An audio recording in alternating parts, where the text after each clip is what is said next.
What up, y'all? It's your boy Akinola Disu. And Chuck T's. And this is Driving While Black Podcast. Thank you once again for riding with us. We are in beautiful Los Angeles, California. What's up, Chuck?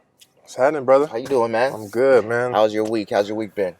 Week's been good. I've had a lot of silence. I've been to myself this weekend. Okay, cool. Yeah, cool. family out of town, and kid is gone, so it's not as chaotic. Yeah. You know, time to reflect and meditate and all that good stuff. Yeah. I did all that individual work. Nice, man. You know, good. How about yourself? How was your week? Man, chaotic. Been running around, been working, taking care of the baby, taking care of the wife. She's pregnant. She ain't feeling too good, you know. So, yeah, it's been pretty busy. It's all a blur. Right, it's just going. Yeah, it's just going. I just know I got to keep going. just got to keep moving, man. That's about it, man. That's about it. But we are back with another episode. This is episode 6 of Driving While Black. So thank you for tuning in thus far.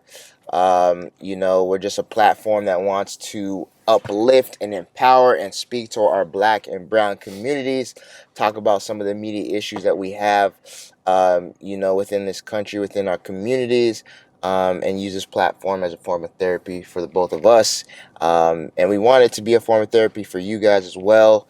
You know, have these conversations with your family members, your friends, and kind of talk through some of the issues and some of the grief and trauma that we're facing. Definitely. Hey, so today is going to be a different episode. We're going to do a movie review. Yes, we are. We're going to do 2 movie reviews. I guess which one you want to start with? So the 2 movies that we are reviewing are One Night in Miami. Yep. And American Skin. Yep. So maybe for tone-wise, maybe we could start with One Night in Miami. Okay, let's do One Night in Miami. Yep. Okay. What'd you think of it? So I heard about it from you. You texted me and hit me up about it, and then I started hearing it everywhere. But what'd you think about it? Right. So I just seen it flash across my screen, and I just seen, because I think it was like a couple weeks, maybe a month after we did Culture Heroes. Okay. So then I seen Malcolm and Muhammad Ali in the same movie, so I was like, I shot that to you real quick, like, yo, check this out. Yeah. You know, so I watched it. Actually, I watched it that night, and overall, it was a good movie. It was a good movie. It you know, it's Sam Cooke, Jim Brown, Muhammad Ali, or Cassius Clay at the time, and Malcolm X in a specific time period in the 60s where I think it was Cassius Clay just got done fighting Sonny Liston. Yeah. And he became the heavyweight champ. Yeah. You have Jim Brown, you have Sam Cooke, and Malcolm X all in the crowd. Yeah. So Malcolm gets all these 4 guys together after the fight and pretty much like, hey, we're going to go out. Right. So they're thinking they're finna party, they're finna go out, you know, heavyweight champion, we kicking it with the champ. Yeah. So they end up going to this extra regular hotel. Yeah. And they're sitting there in this, you know, pretty much 4 corners sitting there in the room, and they're just like, yo, what are we doing? Yeah, what is this about? What are we doing? Where the girls at? Like, right. What's going down? And Malcolm pulls up the chair, and he's just like, nah, brothers, we were just going to talk. You know, we're just going to get out. You know, it's weird, like, for him to do that, they weren't, if I'm being honest, they wasn't really talking about much, unless I'm forgetting some of the movie and the dialogue. Mm-hmm. For it to be that he set up this meeting in a hotel and this is what we're going to talk about, I feel like he didn't have much on his agenda to really talk about. I feel like the conversation only struck when him and Sam Cooke started to get into it. And he was basically like, yo, Sam, with your voice, you ain't doing enough to support our communities. You shucking and driving for these white people. And when they started to have conflict, that's when the conversation started to come out. Aside from that, I felt like Malcolm X didn't have much to say. I can see that. Yeah. Like it was, you know, when Sam Cooke came into the picture and he was just like, well, I'm independent. I'm doing my thing. I have a platform. And, you know, he's trying to prove his point of how he is helping, you know, the black community. But yeah, Malcolm's only point, I guess, to Sam specifically was, okay, but what are you singing about? Yeah. What's the message you're giving? Like you're talking about having fun, partying, whatever the case may be, whatever he's singing about in his songs prior to that moment. Yeah. He's just like, that's not doing anything for us. Exactly, You know? exactly. Which I felt like that was the most memorable part of the dialogue in regards to that dynamic between these men, these powerful men in that time period. But for me, I watched the movie. I'm a big movie critic, so I watch the movie and I kind of just analyze everything. I'm kind of skeptical a lot of times about, like, I guess, autobiographical movies, because I feel like the casting has to be on point. If you're gonna try and mirror somebody, they gotta look like them, they gotta talk like them, they gotta Right. act like them, which I think is a hard thing to do. But I think they did a pretty decent job. I think Muhammad Ali was really, really good. Yeah. I think I don't know too much about Jim Brown's character, or Sam Cooke for that matter. But I think everyone was really good. I think Malcolm X was decent. I know you said what he sounded like. He sounded like Obama. He did sound like Obama. It was like an Obama X. Yeah, Obama X. He definitely sounded like Obama. He kind of looked like Malcolm. I wasn't too mad at it, but like from a quality standpoint, the cinematography, I felt like it was good. I felt like the concept and the idea and the premise, like one night in Miami, these four powerful men get together and have whatever type of conversation. I think that was good. I just feel like the conversation could have been a lot deeper. And there could have been some more memorable, takeaways. But overall, I mean, I'm not gonna say it was a bad movie. I think it was a pretty decent movie. Yeah, it was a good movie, and Regina King was the producer or director. Director. I want to say she was the director. She was the director, which is huge. Yeah, so that's huge. Which is huge. Yeah. I felt like when it started, I liked the part that kind of opened up my eyes. And I was like, oh shoot, was the part we were talking about it when Jim Brown was meeting with, I guess it was a friend of his on the porch. I think it was a family friend. So I guess that was kind of like symbolic of like that's where his lineage of slavery came from, was that plantation in the South. Yeah. And it was interesting because he was having such a good conversation with him. And the white man was just basically like, yo, anything you need, I got you. What you need, like singing his praises, like you're the best.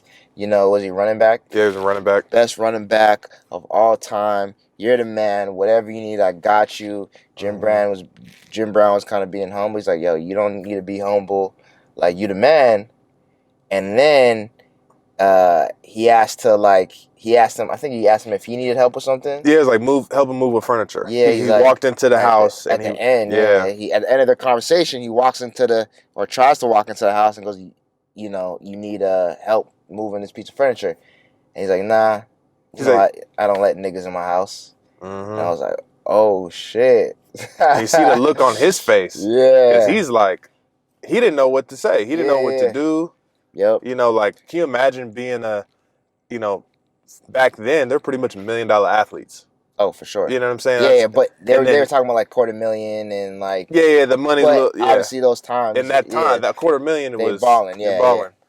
So being told like, you're upper middle class, pretty much you're at 1% at that time, for a black man. Absolutely. And so you're like, I'm the top of the food chain when it comes to my people. Yeah. And then this just regular guy, I'm gonna say he's regular, but obviously he had some type of wealth, was just like, I don't let niggas in my house. And you could tell like his ego wouldn't allow him to say something to him. He just kind of let it happen. I think he was just shocked, which was, I mean, in hindsight, it's like, I mean, it's something you would think they'd be used to, but it fooled even me because, and I guess they did it on purpose. They had this white man come across as, like in support of Jim Brown and in support of black people because he was singing his praises. Jim Brown was being humble, He's like, no, you the man. And he kept extending his hand like, if you need anything, let me know. I got you. And then I guess Jim Brown was like, oh, cool. Let me return the favor. You need help moving this piece of furniture? He's like, Come on, man. Like you know. Yeah, and interesting with that dynamic, it's like no matter how much success, no matter how much celebrity you have, Yeah. you're still a nigga. I'm still better than you. That's kind of what that is. I don't let niggas in my house. Like, yeah, you're great, you're Yeah. awesome, you're amazing, but my whiteness still means I'm better than you. Yeah, you're still inferior. You're still inferior You to me. I don't can't care how much accolades and achievements and how famous you are. I'm still better than you. you can't come in my house, which is interesting. Like I remember watching the scene with Sam Cooke, and he was singing, and the white people were just getting up and leaving, Paying them no and mind. paying them no mind, screwing up their faces. And in my mind, I'm just like, a lot of the times, and I think we talked about it, it's just like, where do people find the time and the energy to hate people? It's like, that takes a lot of energy, bro. Yeah. That takes like, he's on stage, he's singing, he's obviously there for a reason. It's Sam Cooke, he has a beautiful voice. At least, at the very least, comparing it to the guy talking to Jim Brown, enjoy that, enjoy the entertainment. Mm-hmm. You're so much in your privilege and your whiteness, that you can't even enjoy that. You just find, like, the very sight of a black person, or the mere sound of a black person's voice, makes you cringe, to where you want to leave and get up, and like it's just like, it's weird to me. It's just because I know it takes, whenever I get into a fight with somebody, or that takes a lot of energy to hate somebody or to hold a grudge against somebody. So I mean, that's what I know. I noticed when I was watching. I'm like, Yeah, and I think it just comes from like, right, so it's the 60s, right? So obviously it was a tumultuous time, civil rights acts, Jim Crow, all that, right? So obviously whatever issues are happening in the common white family in suburbia in that time, their propaganda is probably like, well, the problem is these niggas. That's why these insignificant things in your life are happening to you, because black people are to blame. So it's like it's probably it's like you said, hating somebody, that's pretty tough, but something outside of yourself telling you, like society telling you, well, black people is the reason why things aren't the way they should be. So blame them. So, obviously it comes down to subconscious programming to those white people back then. It's just, that's always what it was, is black people are the bottom, they're the problem, they're the issue, and we got to keep them in check. We got to keep reminding them who they are and who we are. yeah. I just find it exhausting. Even like to this day, like, you see people, when, all the over the past 4 years when Trump's been in office, you have all the racist people that have come out of the woodwork, and you just see the hate that they have in their hearts for, black people. And it's just like, don't you have like kids to go and like feed and like love and take care of? It's like, how do you have time to have that much hate in your heart for black people just simply because we're black? How do you have time to go to rallies and rally against just the mere existence of black people? It's fucked up. It is. But that's what I noticed when I was watching that scene. And yeah. Yeah, so going back to the movie, so, you said Malcolm's character, for the most part, he didn't have like a moment, like kind of like Sam Cooke did or Jim Brown did, but just where he was in his life, obviously he's the only one in that room that doesn't have money.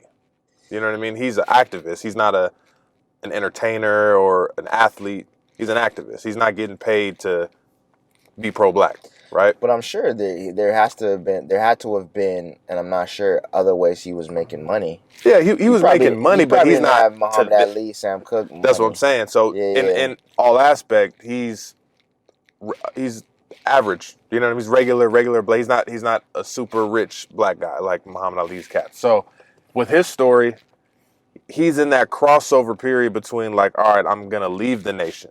Like, and I think this was after the John F. Kennedy was killed, Yeah. and he had the chickens are coming home to roost. So I guess this plays into right after that. Yeah. So it's like after he said that, Malcolm is kind of silenced. Uh-huh. He's not allowed to speak, of the nation or NOI.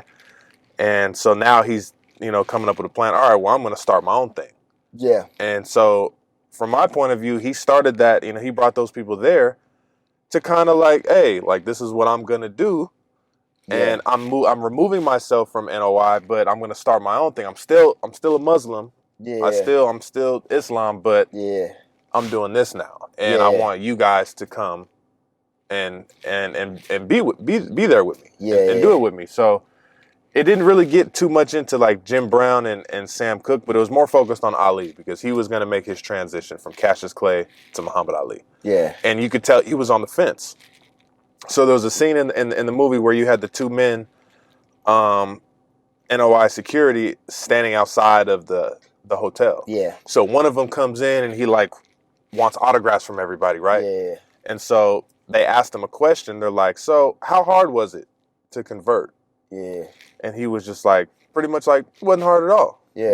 And he's just like, how could you be so disciplined, so young, and just, not have fun anymore? And the dude is pretty much explaining like his life and how he experienced everything. And he was like, yo, once I found the nation, it was easy to let go because there was other avenues for me to fulfill that. Yeah. And you could see Ali and Jim Brown is like, they can't understand how they could just make that leap of faith and be all the way in it. Yeah. And so I guess that dynamic is interesting because Cassius is like, yeah, I want to. I feel it in my soul to convert to Islam, but he just got off the fight. He wants to party. He wants to see young. women. I think he's like 22 at that time. He's super young. Yeah.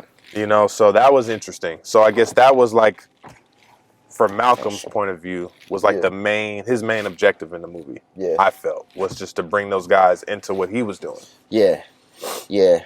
I mean, I think it was a good movie. I kind of had an idea of what the movie was about. It was kind of, you just told me it was these four men coming together, and it was pretty much going to be the setting was going to be that hotel room. So I knew there wasn't too much that could transpire. But I think that was a perfect opportunity for there to be like real dialogue and for there to be like solid like monologues between the characters, and I feel like there wasn't. I feel like if there was real standout monologues, and they try to get into it when like Sam Cooke was talking to Malcolm X, but I felt like there could have been more. But I think from like just the cinematography of it and like how the production was done, I think it was really good. I think if they just had more of that dialogue, it would have been like an award-winning like film. Yeah, it definitely looked great. Yeah, it definitely, you seen it and you're like, I want to watch that. Yeah, I know those people. I know those for sure characters. For sure. But yeah, there wasn't a lot of meat and potatoes. There wasn't a lot of meat and potatoes, especially the fact because we already know you typically someone watching that movie has a background, an idea of Malcolm X, Muhammad Ali, at least those two characters for sure. So there wasn't really new information presented, or there wasn't like you know what I'm saying? Yeah. So I think that was just a little bit of a miss, but I think overall it was a good movie. I love the fact that Regina King directed it, so that was cool as well. But yeah. Out of 5 stars, what are you giving it?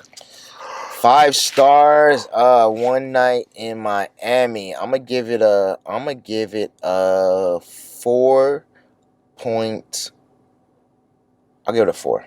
Flat 4? I'll give it a 4 because it's black. We gotta support our black films. My wife always gets mad at me, like, cause she used to be an actress and stuff like that. So she loves movies, she loves film, she loves TV.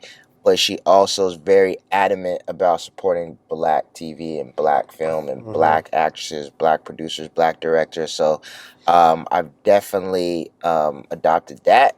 Definitely want to support our black people in the entertainment industry. So I give it a 4 just because it was It was centered around some powerful men. I like the production. Again, autobiographical movies I think are hard because you have to cast properly. You got to make sure the person looks like the person, talks like the person, acts like the person. I think they did an amazing job there, so I'll give it a 4. Okay. How about you? I'd say I'd give it 3.5. 3.5. Yeah. Like you said, cinematography, it looked great. Yeah. As soon as I seen it, I instantly wanted to watch it. Yeah. But as I watched it, it was just kind of like you were waiting for something to just blow you away. Yeah, exactly. And it was like a buildup, like, all right, when is it gonna come? Like you Yeah. have little moments Yeah. that, like, you know, with Jim Brown at the house or Sam Yeah. Cooke, you have these moments where it's like, all right, here it comes, and it has that sizzle, and then it just kind of goes back down. Yeah. So it's like you said, they just didn't go deep enough. They didn't go deep enough. They didn't attack real issues. Yeah, they were kind of just surface level situations. And I felt like it was based on true events, so it wasn't. You know, we know that there was going to be some fiction in there, and I felt like they could have kind of ran with that as well and just been like maybe kind of related some of the dialogue to modern day and kind of intertwined it and made it a little bit more interesting. I think they had a big opportunity to do that,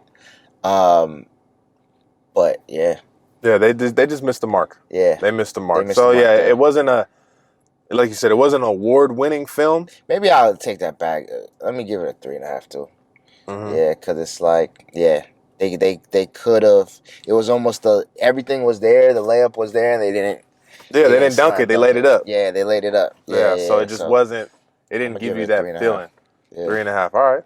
All right, cool. We So agree on that. American Skin was the next movie. Man, okay. So that movie directed by Nate Parker, who also directed Birth of a Nation. Yes. I like Nate Parker. He was the first time I was introduced to Nate Parker. He was in Beyond the Lights. Okay. Which is it's a I don't know. It's a movie that my wife really wanted to watch, like a romantic drama. And I remember she wanted to watch it for the longest time. I don't want to watch this movie. I don't want to watch Beyond the Lights. I thought it was going to be super cheesy. Like the trailer looked kind of cheesy and all that. But the movie actually was really good. Okay. I'm like, damn. I've never seen that movie. It was pretty decent. And it was funny because one of my friends came to visit. One of my friends from Toronto came to visit. And with his girlfriend, and I'm like, yo, let's watch Beyond the Lights. It's pretty good. And he's like me. He's like, no, I don't want to watch this movie. And then after the movie, he's like, yo, that movie was good. So I think I like Nate Parker. I was a fan of Nate Parker since then. I think he's a great actor. But I'll let you give your opinion first. Yeah, so The American Skin was a great movie. Yeah. I think like you said, Nate Parker, my first introduction to Nate Parker was Birth of a Nation. Okay. So I was kind of into the story of, like, you know, he crowdfunded, you know, to develop Birth of a Nation, and, you know, he's ended up selling it to Sundance Films for a certain amount of money. So I followed that whole thing. Yeah. And I just love the story of Birth of a Nation. Okay. You know, with Nat Turner. So when I seen this movie, and I'm like, okay, Nate Parker's doing it again, so I expect like a movie for us, right? Yeah, for sure. So, in its totality, I thought the movie was perfect to explain what's going on now. It's a perfect movie for the times. Yeah. Birth of a Nation was probably the perfect movie for that back then. Like, if you could watch movies, you'd be like, damn, that's what should have went down, right? Yeah. But this movie painted the picture of what's going on in present day almost to the T. Even down to the dialogue, because yes, as much as it was pro-black, it also, you were able to add other perspectives. You had, you know, the police's perspective. You had prisoners' perspective. You had, you know, civilians' perspective. And I don't even think it was pro-black. I think it was just from a black man's, I mean, I guess you could say it was from a black man's POV. I think it was just, it gave, like to your point, it gave all angles. It gave the police's perspective. I think it was just, it mirrored what is happening today. I think that's exactly what that movie was. But what makes it pro-black, and not in the sense of like, pro-black, but it gave a perspective that we've always seen. Right? So like we watched it, we're like, this is perfect. This is it. Yeah. Like I don't see how somebody could watch this movie and not understand this. It's like the black experience. It's it's through the eyes of a black man. Exactly. Yeah. So yeah. But with other perspectives in it. So it kind of it paints a bigger picture and it creates a bigger conversation. And creates a dialogue. Yeah. Right. So I thought the movie was fantastic. Right. I watched it twice. Yeah. I wasn't even gonna watch it until you said something. Yeah. I'm like, bro, you got to watch this movie. I liked the movie a lot. It was very emotional for me. I think it was a great movie. I think it could have been a little bit better, and that's just because I'm very, I would consider myself a movie critic. I'm just very hard on movies, and I felt again the dialogue between the police officers and between when they had the police officers on trial. The dialogue between the police officers and the inmates could have been deeper, but I did appreciate some of the dialogue they had in there. I felt like it could have went a little bit deeper. I felt like that scene or that setting where they put the police officers on trial and they had the inmates and the hostages be the jury, that could have been like the meat and potatoes of the movie. But movies are only so long, so you got to keep the story flowing and going. But I think there was a lot of different things that stood out to me. So when he was on the couch with Omari Hardwick and his friend, and he was just like, I think they were watching the news or whatever, he was like, yo, I felt so whack. Like, I feel so whack, like, there's nothing I could do. Like, they just killed my son and there's nothing I could do. And I think that's a lot of the thought process when we see, kids get killed by the police, when we see Trayvon Martin get killed, when we see Mike Brown get killed.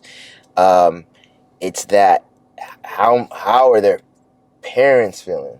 How is the family feeling? It's a feeling of, like, just helplessness.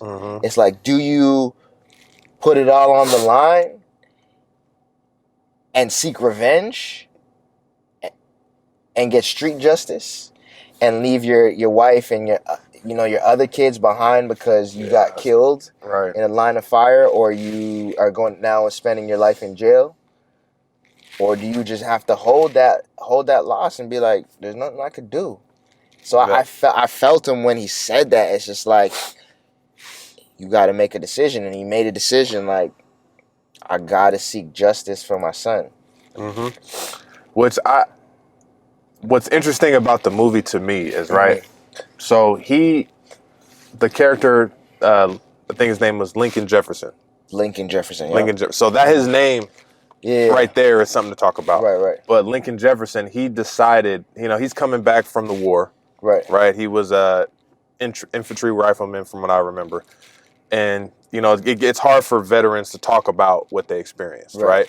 But he knew that he wanted to, when he came back from the war, he wanted to create a better life for his son. So he believed that if I can get my son out of public school and into private school, I can give my son a better education and a better path, to a better life. So he couldn't afford to go to that private school in that area, so he became a janitor just so he can put his son in school. So he's sacrificing his livelihood for his son, which is a noble thing. Any father would do that.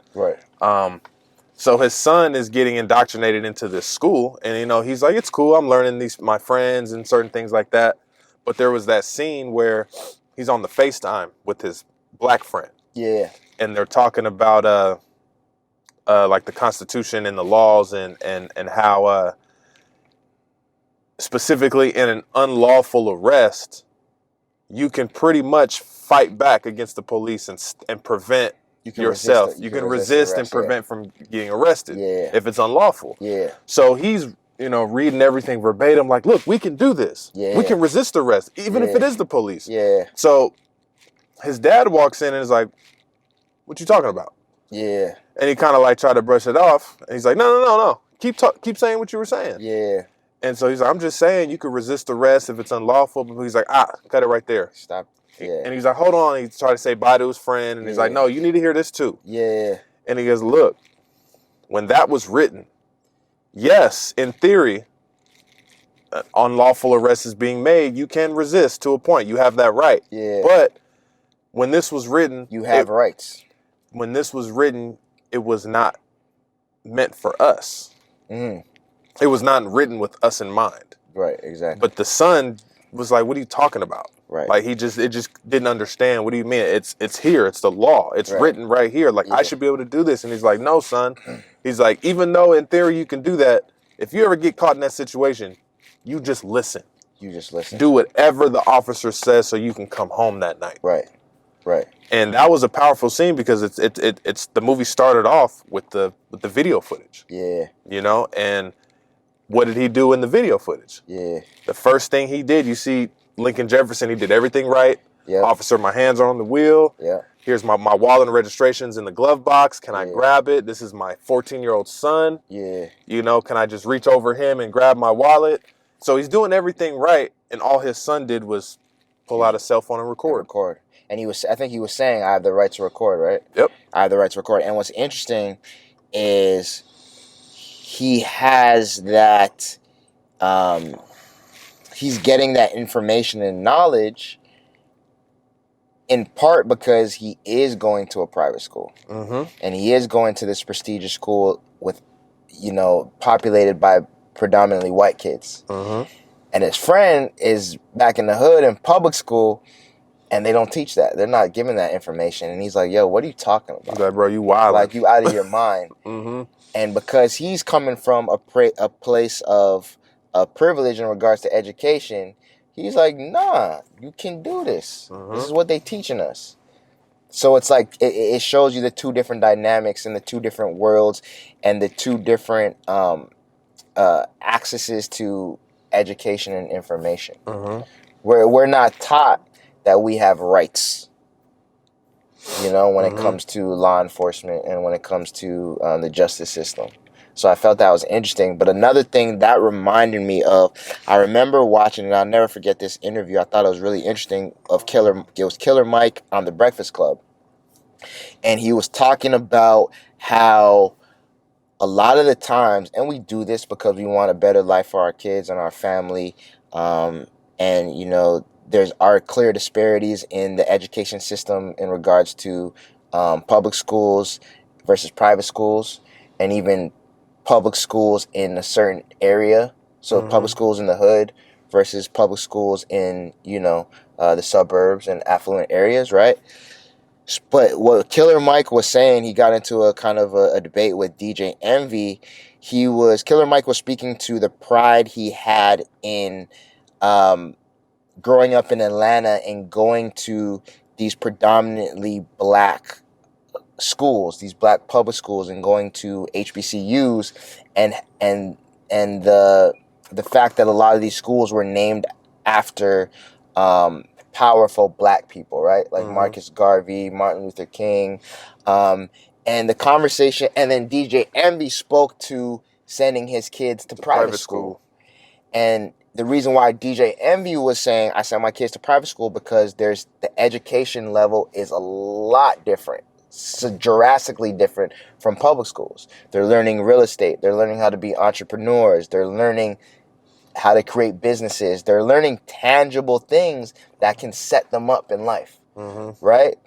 And Killer Mike was saying, that's all good.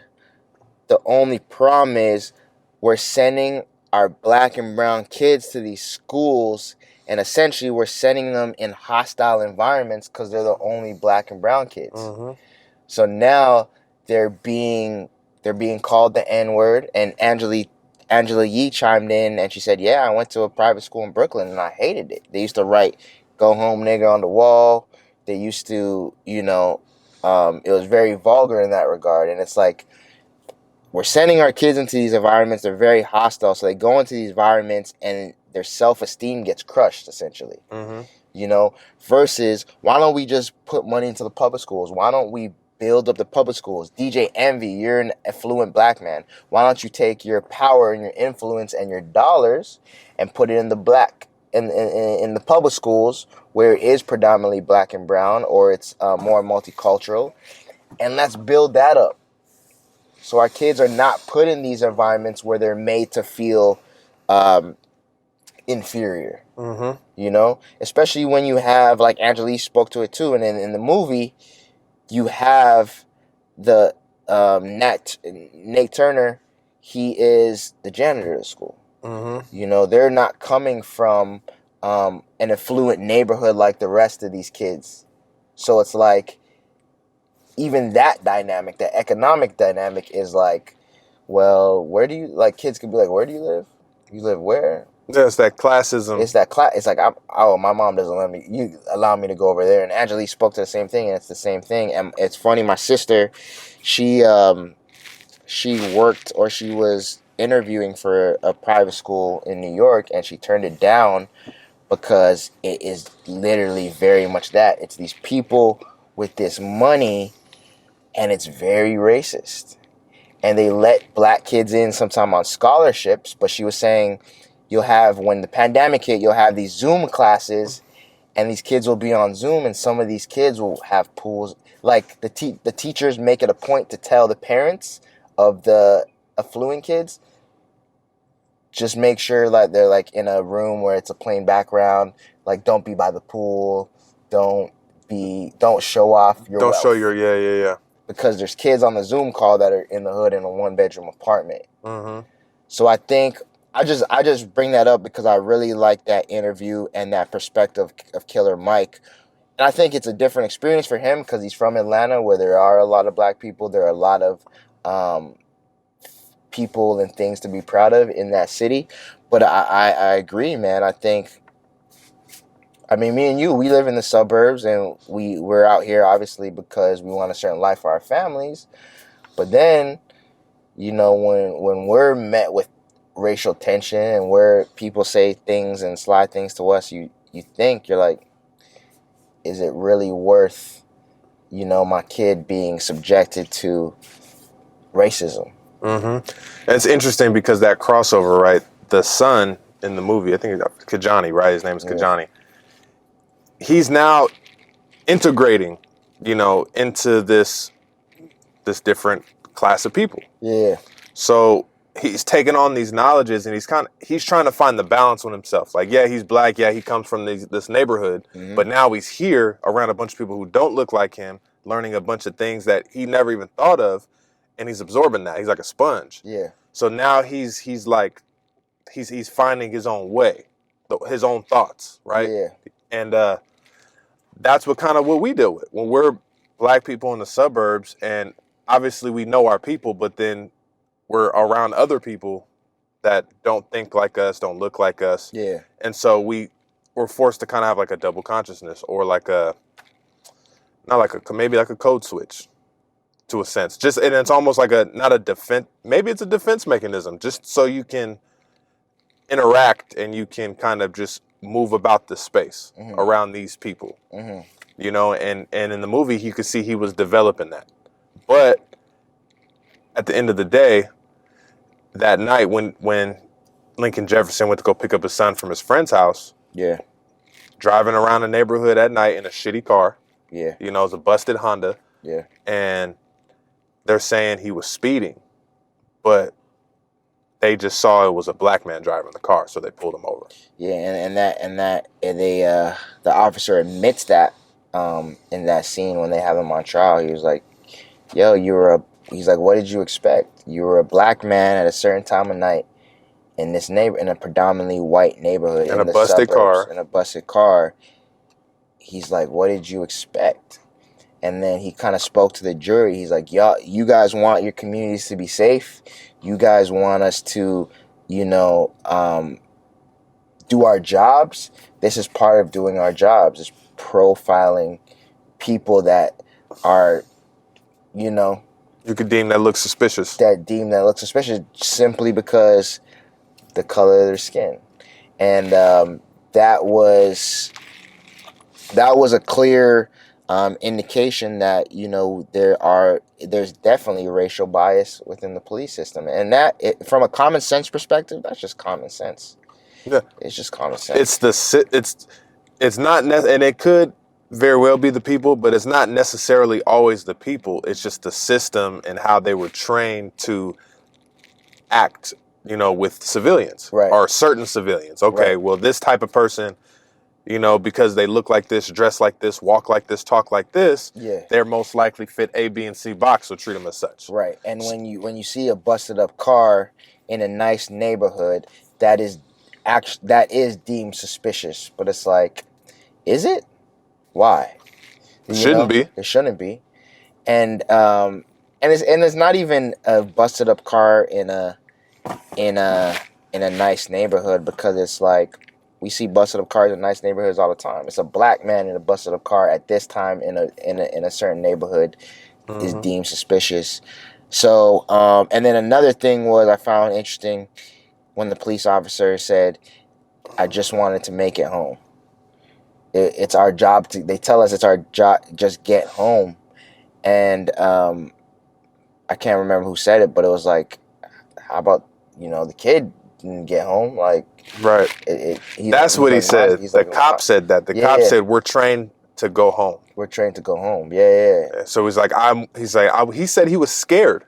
He pulled the gun out on him, on the kid, and said he was scared for his life. Yeah. When all he had was a cell. He's like, "Oh, I got a cell phone. I'm recording you." Yeah. And he's saying, "I'm scared." And so in his mind, I'm trained to go home. So I'm gonna shoot this kid so I can go home. Yeah. It's crazy. It's crazy. And you're telling that to the man that you took his kid away, and he's like, "Oh, you want to go home?" Yeah. "Oh, we wanted to go home. We wanted to go. That's what we were doing. Y'all pulled us over." Yeah, you're the one that started this interaction. Right. And now you're saying you want. You could have went home. You shouldn't have pulled me over. You would have went home. Yeah. But you wanted to create this conflict, whatever the case, whatever your mind was when you saw that black man drive across, you wanted to make something happen. Right. You weren't thinking about going home. Right. And so that's the point, right? Right. Like if the point is you're trained to go home, then go home. Then go home. Don't purposefully fuck up somebody else's day just because you're thinking they're suspicious, or they're black. So let me go pull them over. And it's like, why? Just because you pull someone, if you in fact pull someone over for speeding, right? Why would you assume you're not gonna go home? Like, if he was speeding, give him his ticket and keep it moving. Like, did he have to have him come out of the car? Right. He gave him his insurance. He said his insurance is expired, so give him a ticket for his expired insurance and keep it moving. That's it. Why did he have to come out the car? Why did you, all that was unnecessary. And I feel like a lot of times, it's a lot of ego involved when the cops stop people, and their job is to de-escalate situations. And a lot of times, I feel like they do a horrible job. They definitely need de-escalation training. I remember my sister was telling me a story when she got stopped by the police, and it was just a bad situation, and it was a black police officer, but it just, I feel like they do a horrible job in that regard. But I think it was a good movie. I also didn't like the end of the movie. Spoiler alert. I mean, this whole video is a spoiler alert, but I didn't like the fact they killed him, man. And I knew he was gonna die at the end.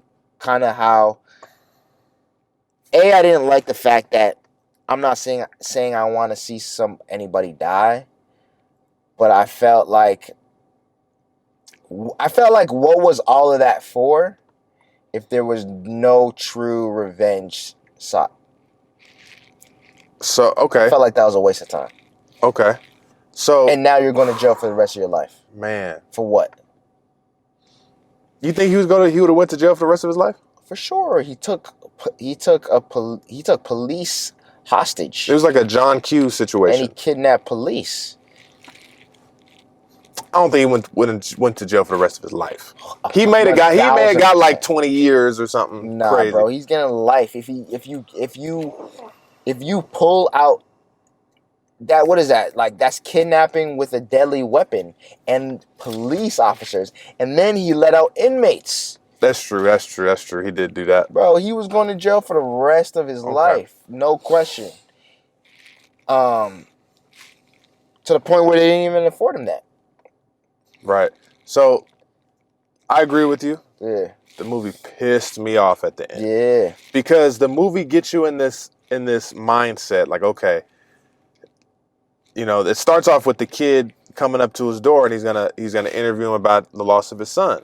But he's like, no, you're about to make a documentary right now. You're about to film this whole thing. Yeah. So the movie takes you on a roller coaster, especially with the trial, when the police are on trial and you know, the prisoners and the civilians are the judges. And so they actually did the right thing. They weren't biased. They were like, these are the facts. This is what happened. This is the cause of it. This is the effect. And dude is guilty. And they did the right thing knowing the consequences as well. But they just knew something was going to happen. They just didn't know what it was. So they had that bickering argument like, yo, we're not, you know, convicting somebody of murder. We're just proving if there's guilt or not. Yeah. But they knew that it wasn't going to be good. Because even the inmate was like, I can't remember what he said. I can't remember what Nat Turner said. Was it Nate Turner? Nate Parker. Nate Parker. I keep confusing with Birth of a Nation. Nate Parker said, he said something in the inmate. He said, the question is, are you willing to follow through on what you're doing? And that was interesting because, so that shows that they knew what he was trying to do, we see what you're doing. Where it's leading. But are you willing to follow through all the way? If we find this man guilty. And I found that interesting because he didn't follow through. And I feel like that speaks to that compassion.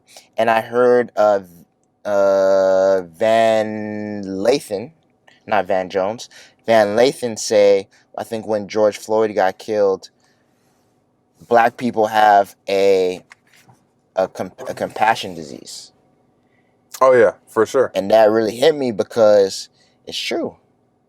And I feel like in that movie, again, not that I'm saying I wanted to see that officer get shot in his head and not make it home to his family. Not that I necessarily wanted to see that, but the fact that he went through all of that, he made it seem like he was going to do it. The inmate even called him out on it and said, yo, are you willing to follow through? He didn't really answer, and he had the gun to his head, and that compassion kicked in. And as a result of that compassion, he got killed. Yep. But I think that's what it was, though, because he, in his mind, he's like, yes, I can kill this man. Yeah. But what is that going to do? Obviously, I'm going to go to prison for the rest of my life, and he doesn't suffer. I think that was the point. It was to teach and to make him suffer, because killing him, he's not suffering. You're ending everything. That's not suffering. You're ending suffering. He did what he did to make him feel like he was going to die. You're going to call your family on the FaceTime. You're going to talk to your wife. You're going to see your son. You're going to tell them you're not coming home tonight. Yeah. You got him in an emotional, vulnerable state to where he had to be strong for his family on the phone, but inside he was dying. Like, just emotionally, spiritually, he was dying. That's all good, though, but he got to get home to his family. He did, ultimately, right. And Nate Parker didn't. Right. I get it. But that goes to show the reality of the world we live in today. But what I was going to say, he did all that on camera to prove to the world, because he knew the world was going to see this, that even though whatever happens at the end of this, obviously he dies, he gets killed, but this video will get out and people will see the truth. People will see that I was just I just was going for justice. I wanted justice for my son, and I wanted people to see that these little nuances, or however the police handle the situation, it's not always, that's not what it always looks like. There's more to the story. And see me as a human being. Don't just see me as this black dude that you pulled over and you thought I had a gun and you killed my son. Right, right. And I get all that, and the movie was accurate in the sense that that is real life and it mirrors real life. So everything was accurate, down from him not killing the police officer, down from him getting shot walking out of the police station. That was all accurate. It just sucks to see that black people are always, and this is reality, we're always on the short end of justice. We always get the short end of the stick when it comes to that. Well, that just reminded me. So I think you went back to Amari Hardwick and Nate Parker talking, and I forgot which one of them said, it's like, yo, why is it when something happens to us, we always have to turn the other cheek? We always have to hold our emotions in and do the right thing. But when a white person or somebody else, something fucked up happens to them, they take matters into their own hands. Right. And it's like, They have no problem. They have no problem, and it's preferred. Like, yo, like, handle your shit. Like, that was fucked up that happened to you. Go make it right. Yeah. But when it comes to us, it's like, nope, let the law prevail. Just calm down. Yeah. And it's like, it's almost like society's emotionally taming us. But that's how we were conditioned, though. Right. From, back to slavery, it's like that's how we were oppressed. Right. We were oppressed and tamed by violence. And we were taught not to we were conditioned not to rebel. And the only thing we really had was to lean on is our spirituality and prayer, and the holy Bible that the white man handed us. So we were conditioned that way. So it really only makes sense that we, it's kind of playing out in today's society. We still have that compassion in us where, and what's interesting, we don't have that compassion towards each other, but we have the compassion for the white man. Yep. Well, we see ourselves through the eyes of a white man. Right. So that we, in a certain sense, don't have that compassion. We see ourselves through the eyes of somebody who sees himself as superior to us. So when you adopt that, like you said, you have no compassion for your fellow brother or sister. Yeah. Because it's like, all right, you ain't shit. Yeah. You know why? Because I ain't shit. Yeah. But I'm better than you because I think how he thinks. Right. In a weird way. Yeah. But the interesting part is, yeah, we're conditioned that way. But in the movie, it showed that he woke up.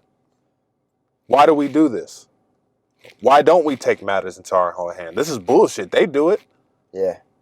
Why are we so fearful and why are we so forgiving? Yeah. We need to do what they would do. You fight fire with fire. Yeah. Because at the end of the day, if you don't, you eat or get eaten.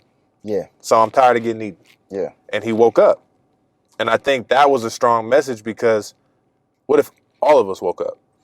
What if all of us decided that all this shit is not going to happen no more? Yeah. Any situation. Say the situation we talked about last episode with me. What if, say if the situation was right and I did pull over and I did whoop that dude's ass and he didn't have a weapon. Yeah. That's my street justice. Yeah. You know what I mean? Instead of having to think about, oh man, like A, B, C, and D could happen to me. So now I'm not gonna get my street justice because I'm talking to myself and conditioning myself to not do it. Right. Which is the right thing to do. But in a perfect world where I could get my street justice, like, why not? Right. You know what I mean? Yeah. How dare you just say what you're saying to me and get away with it? Yeah, exactly. You know what I mean? So in the movie, that's what he did. Yeah. How dare you take my son and you want me to turn the other cheek. You want my wife to go out on TV and tell the rioters to stop the violence, even though you started the violence. Right. You killed my son. Yeah. So what makes you think that you're going to come to me and I'm going to tell everybody to calm down? Right. I'm more pissed off than they are. Right. That was my son. Right. So imagine if she didn't tell the people to calm down. What if she said, no, keep doing what you're doing. Matter of fact, do more. Yeah. Because this ain't right. And this shit got to stop now. Yeah. And I think that's what, yeah, man, that's what it needs to come to, man. It's that, and that's why that part in the movie hit me where he's like, "Yo, I feel whack because I'm helpless. There's nothing I could do to avenge my son's death." And it's just like we have to stop just taking it on the chin and turning the other cheek, man. Yep. Not when it comes to our kids getting gunned down and killed in the street. Nope. All right, man. So American Skin, what you give it out of 5? How many stars? I'm gonna give it 4.5 stars. 4.5 stars. Yeah, the reason why I'm gonna leave that half a star out is because the dialogue between the officers, you know, during that whole situation, Yeah. they could have got deeper, Yeah. but then, you know, it should have the movie, it would have turned into a series instead of a movie. It was too not enough time to really get deep into it. But I felt like it got deep enough to where if you were really intrigued by it, that you can go do your own research. Yeah. And figure out, you know, how deep the rabbit hole really goes. Yeah. In these certain situations. Yeah. I think it was a good movie. I'll give it a 4 to 4.5 as well. I think it was, as much as I didn't agree with the ending and I didn't like it, it was the truth. It was reality. I think everything from beginning to end was relatable, and it was the truth, and it was reality. I think it was a really well done film, and for Nate Parker to direct that, and you could tell the budget wasn't a super big blockbuster budget. I think it was done really well.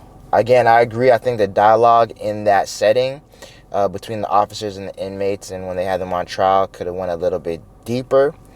But I think the story was good. The message was good. It reflected the times and reality.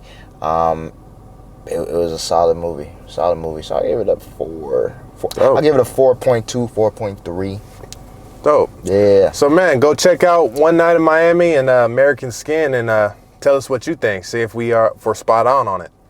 Yeah, let us know.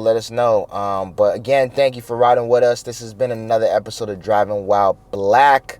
Again, thank you for tuning in. And let us know. Hit us up in the comments. Hit us up in the DMs. Let us know. Give us some ideas for some topics and some material you want to cover. Again, this is a conversation we want to have with y'all. So, we want to know what's important, what's, important in our communities that we need to be discussing and talking about. So hit us up, let us know. But again, thank you for tuning in. Like, subscribe, and drop a comment.